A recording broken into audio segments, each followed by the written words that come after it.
So in this video, we're going to take a look at foreign exchange, which is the last topic really of AP macroeconomics. And in this one, it's just going to be a quick introduction to foreign exchange. So there's some ideas up here at the top that I've already summarized for you a little bit, but I'm going to go through those, and then we're going to take a look at how foreign exchange helps to balance the current and financial accounts that we learned about in the previous videos. And the big thing in this section is actually we're going to draw a graph showing foreign exchange markets. But most students actually, from what they tell me, are usually a little bit intimidated by foreign exchange. But the thing to always keep in mind is that it's really just a supply and demand graph with special labels. So we're going to go ahead and get started. We'll dive in on some of the basic concepts.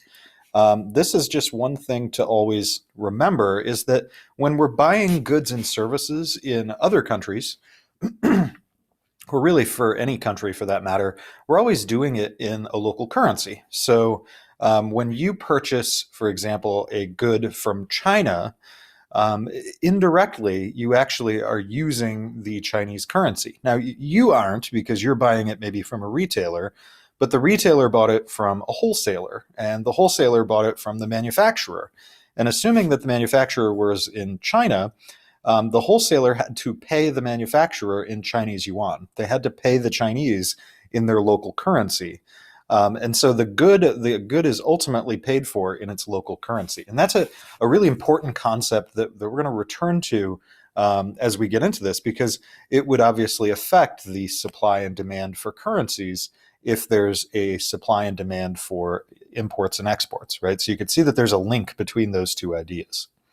The second thing here is to observe that really directly, that we call currency demand derived demand, just like in fact, factor markets. If you remember back to microeconomics, we said that the demand for workers comes from the demand for the goods and services that they create.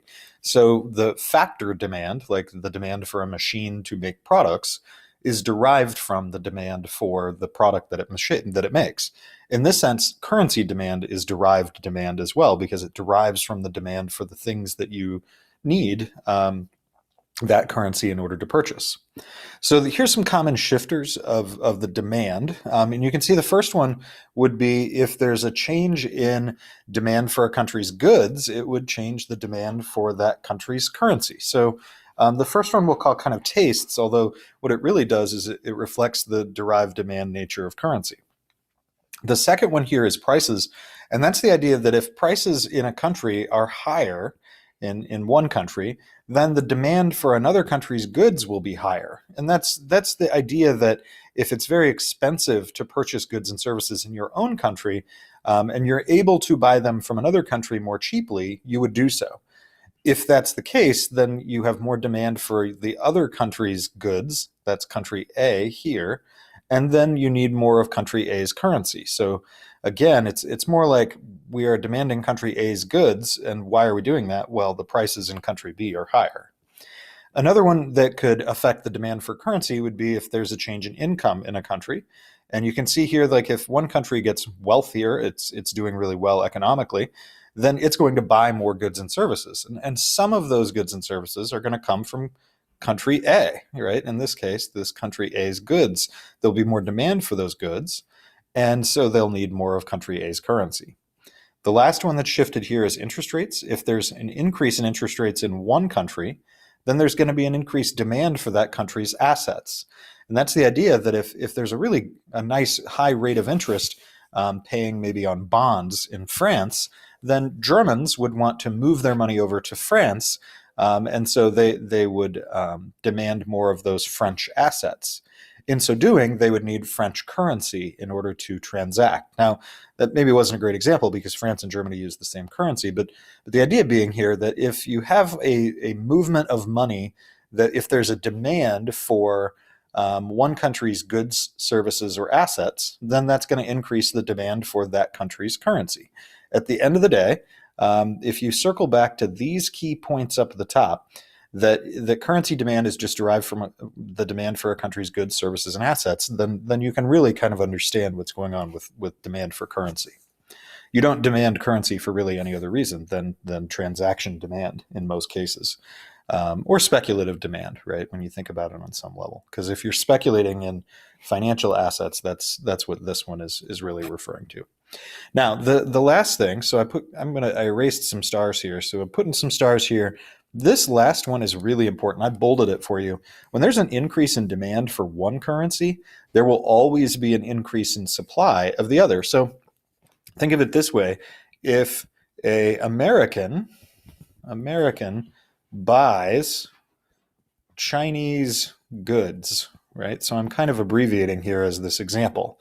Then there's an increase in demand for the Chinese yuan, and that's the abbreviation for the Chinese currency. Then there also, in order to buy those yuan, there would be an increased supply of US dollars. So you would have to, if you were an American, right, you would have to bring more dollars to the table in order to get more of those Chinese yuan. So the demand and the supply of two currencies are integrally related here. Like if one of them goes up, the other one will go up as well.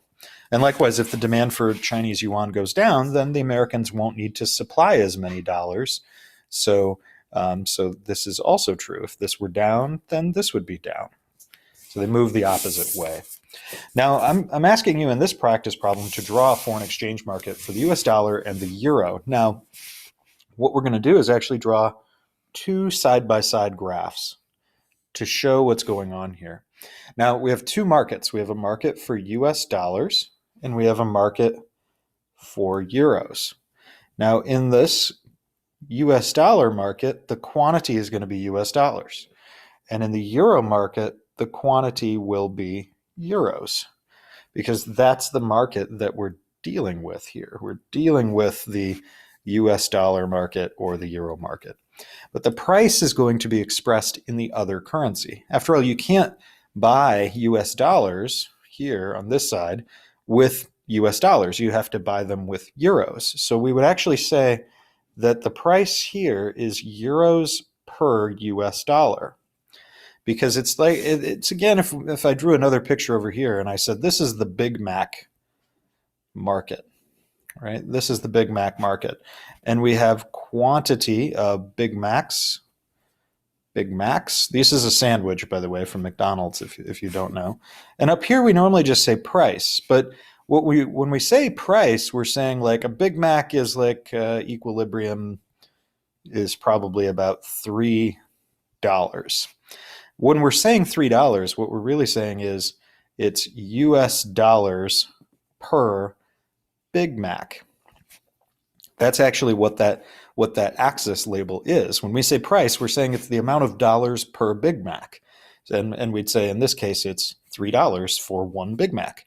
Likewise, if we're saying for US dollar markets, there is a demand for US dollars, and there's a supply of US dollars. And I'm going to label these here US dollars so that we don't get mixed up or anything, and erase a little bit out of here. But the idea is that the people who are demanding the dollars would be Europeans, because they want those dollars, and the suppliers of the dollars, I'm going to erase this stuff up here so we have some more space. The suppliers for the dollars are the Americans. So the Americans are the ones bringing the dollars into the US dollar market. Now, when we'd say this, we'd say, well, that interaction causes it to be maybe 2 euro per US dollar, right? So it's like 2 euros per $1. Now, if we did the same thing over here, and we said there's a supply of euro, and there is a demand for euro, now it's flipped, right?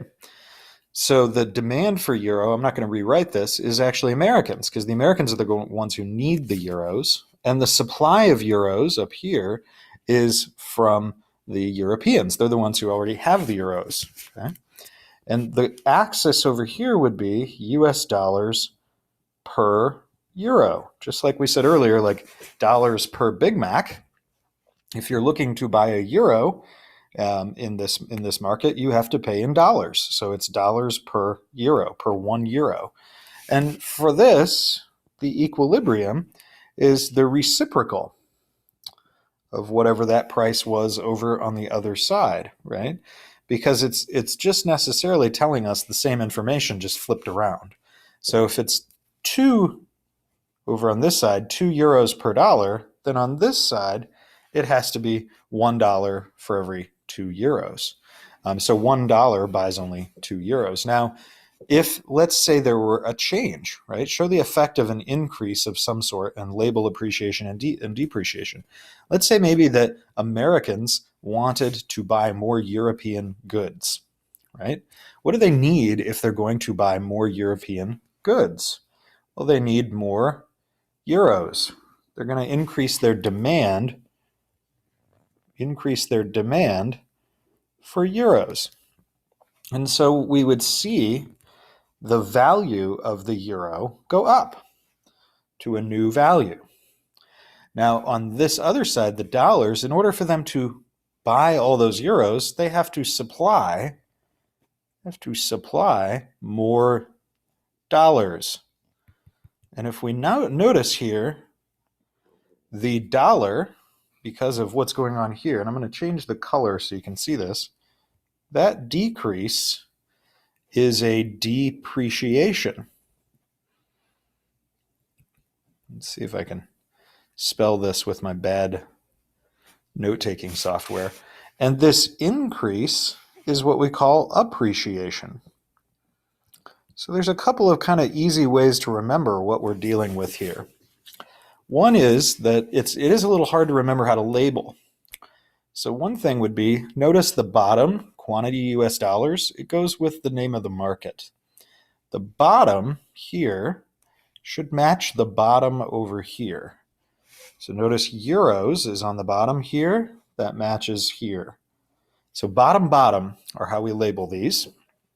And you're going to get questions that might ask you appreciation, depreciation.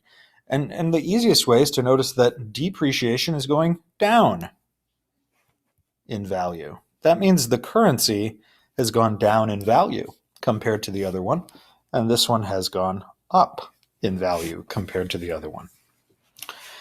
So this gives you kind of a summary of what foreign exchange markets look like. Now, assuming that you were in an equilibrium, we can also say that if the country's currency appreciates or depreciates separately, then its exports will fall and its imports will rise, or its exports will rise and its imports will fall.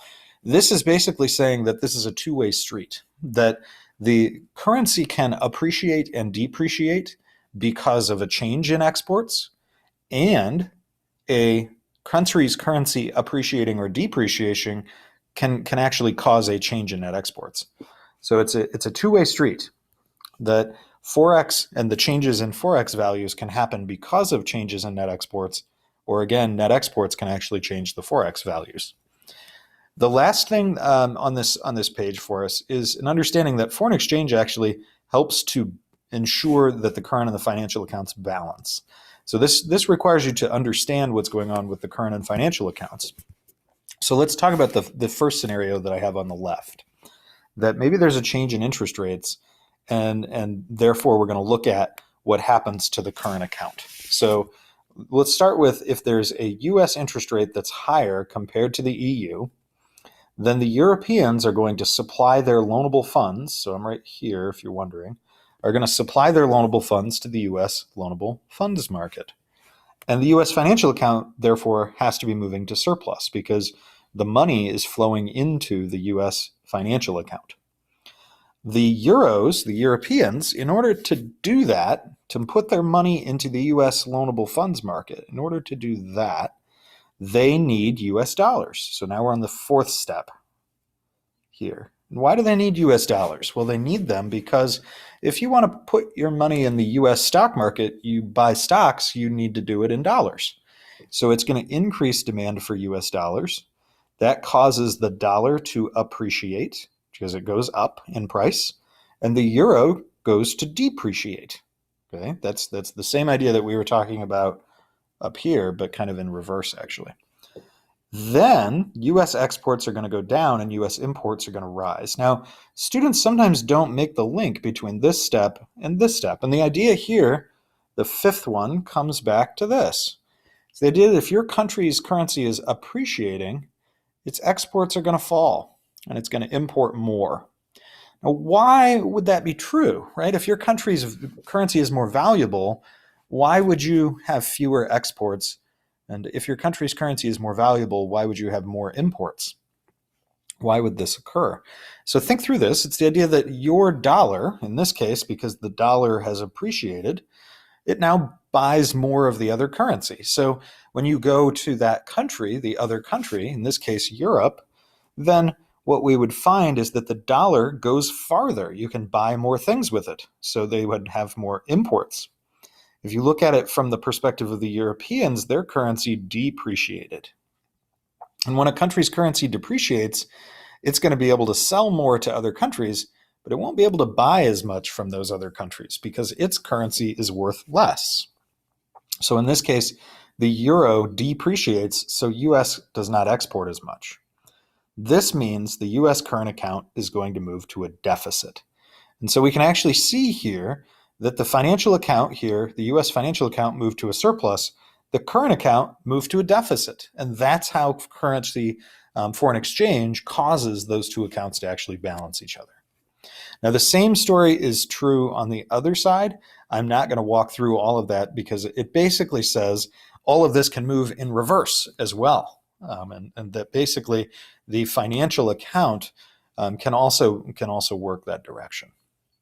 So hopefully this helps you with the basics of foreign exchange. I'll see you next time.